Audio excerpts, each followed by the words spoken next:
Shalom à tous les frères et sœurs en Yehoshua Mashiach, notre Seigneur Jésus-Christ. Je suis le frère Serge de l'île de la Réunion. Je suis docteur enseignant de la parole de Dieu en Yehoshua Mashiach, notre Seigneur Jésus-Christ. Nous sommes dans le nord de l'île de la Réunion, dans la ville de Saint-Denis. Nous sommes le samedi 13 décembre 2025. Salutations à tous ceux qui sont en Europe, en Asie, en Afrique, en Amérique, en Congo-Kinshasa, en Côte d'Ivoire, que ce soit à New York, que ce soit au Brésil, que ce soit en Argentine, que ce soit en France, que ce soit en Inde, au Japon, que ce soit en Australie, en Roumanie, en Bulgarie, que ce soit en Espagne, que ce soit en Italie, que ce soit dans les îles de l'océan Indien, que ce soit dans l'île Rodrigue, l'île de Maurice, que ce soit dans toute l'île de la Réunion où j'habite, que ce soit à l'île de la Martinique, de la Guadeloupe. Salutations à tous. Sur ma chaîne, nous faisons que partager la parole de Dieu, de faire connaître notre Dieu, le Seigneur Yehoshua Mashiach, notre Seigneur Jésus-Christ. Donc, je vais prendre deux passages dans la Bible pour partager la parole de Dieu. Selon le livre de Genèse, chapitre 2, verset 7, qui nous dit « L'Éternel de Dieu forma l'homme poussière du sol, puis souffla dans ses narines une respiration de vie. » Et je prends un autre passage selon le livre d'Ecclésias, chapitre 12, verset 7, qui nous dit « La poussière retourne à la terre comme elle y avait été, et l'esprit retourne à Dieu qui l'a donné. » Amen. Le thème, c'est sa dernière demeure.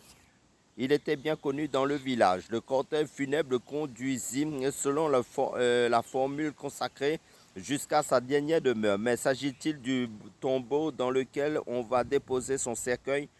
Le défunt n'est-il plus qu'un corps privé de vie? La Bible déclare que chaque être humain est composé d'une partie matérielle, son corps, et d'une partie immatérielle, son esprit. Le verset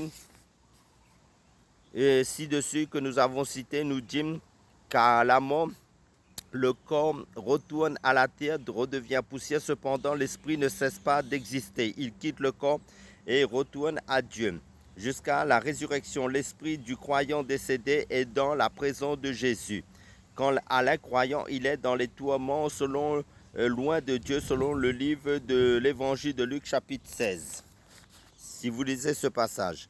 Ensuite, tous les humains ressusciteront, le corps rejoignant l'esprit. Il y aura une résurrection tant des justes que des injustes, selon Actes des Apôtres, chapitre 24, verset 15. Notre dernière demeure n'est donc pas la tombe où notre corps est déposé. Elle se détermine pendant notre vie, selon que nous avons refusé ou accepté de croire en Jésus. L'incroyant qualifié d'injuste parce qu'il n'a pas accepté Jésus comme le Sauveur qui pardonne ses péchés, connaîtra la résurrection de jugement selon l'évangile de Jean chapitre 5 verset 29.